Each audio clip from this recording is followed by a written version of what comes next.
What is up, everybody? It's your boy here. So I'm done. Well, I'm virtually done on the heap. Well, actually, I just remembered I have to do that.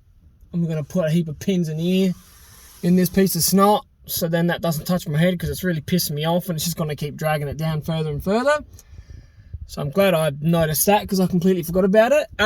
But yeah, other than that, I'll come show you what the lights look like. They come up really nice. We ended up sort of redoing, Dad helped me redo the mounts and stuff. We just made it, spider web in here. We just made it a hell of a lot more solid, but before I just had like half a dozen tech screws in there, and I was like, it'll work. But then I realized how much weight it actually has on it. So now we've got 4 long bolts with locking nuts on there with washers as well. So actually we've got 4, and then 2 for the fucking number plate, because I need the number plate, I guess. But I'll show you. It's really windy, so you might not be able to hear me, so I'll just show you and then get back in the car. So yeah, as you can see, there's me cool coloured bumper, mate, and there's the you got 2 spotties on the top and your light bar on the bottom. It's not lined up or anything there, it's just been put on. I'm going to line it up maybe tonight or in a few nights, because as you can see here, it's not all lined up, because I'm still missing. There's a heap of them plastic screws that go, there's 3 on either side, 1 in the middle and another 3. So right now the top half of the bumper is sagging forward.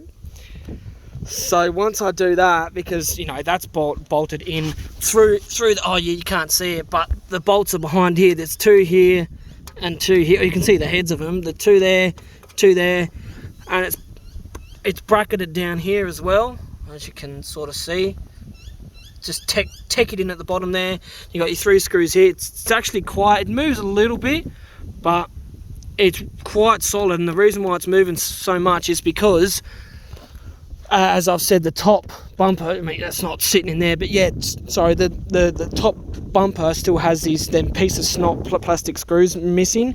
So once I've got them in there, it'll pull the top up and it'll be bloody perler.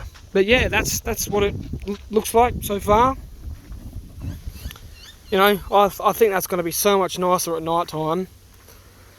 Kind of looks a little bit rally spec with different coloured front bumper. I just need to cut the exhaust even more. But yeah, that's it so far. That's what it's going to look like at the end once I line all the lights up, which I'll do eventually.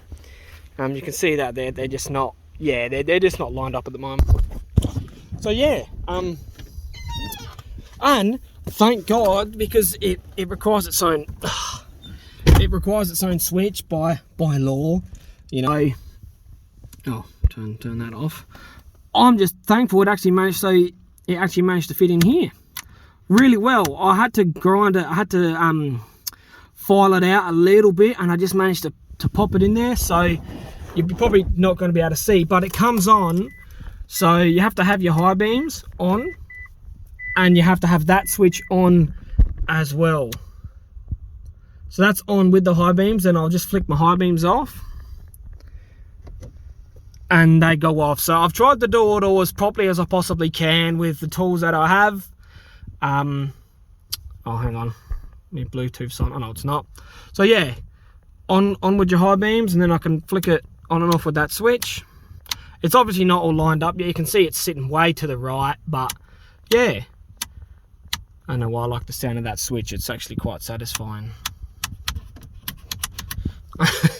But yeah, that's it. I'm really keen to try it out. So hopefully be able to see a hell of a lot better, and hopefully I won't. That's the second time that I've hit the roo that's done major damage to the car. I've probably hit about 6 roos in this thing, if not more. Over the past, I've had this car for about 5, actually it's probably coming up 6 years.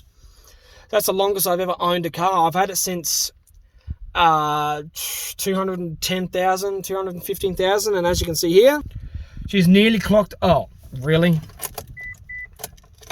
Yeah, she's nearly clocked up 300. And believe it or not, that's kind of a big reason why I wanted to fix it, because I'm like, come on, this thing has to at least see 300. Like, I was annoyed. I was like, couldn't it have waited like 900 Ks?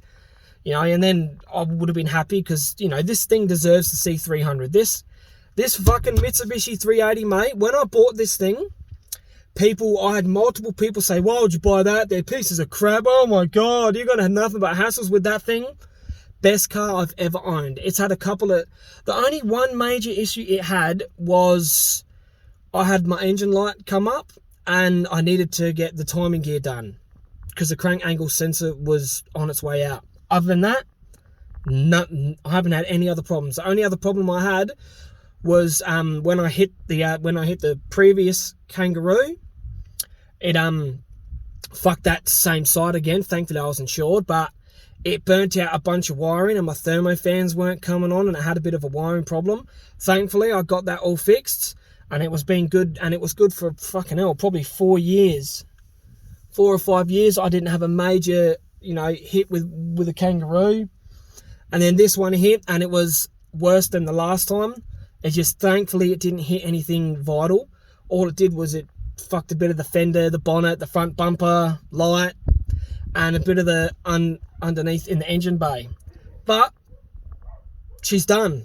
I cannot wait to be back in this fucking car. I love this thing. By far best car I've ever owned, and probably the most comfortable car I've ever been in as well. So yeah, that's probably about it for today.